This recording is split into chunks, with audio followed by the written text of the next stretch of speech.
In this simple video tutorial, I'm going to share with you how you can turn on incognito mode on your Safari.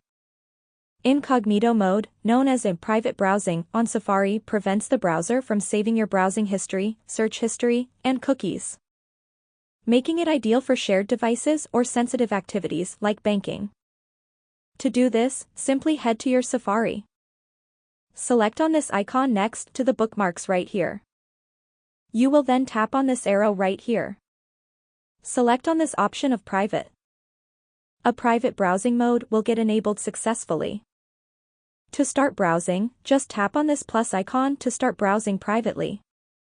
This limits website tracking and reduces personalized ads by keeping your activity isolated from your regular browsing sessions. That's how easy it is to go incognito on Safari. If you have any questions, just let me know in the comments section down below.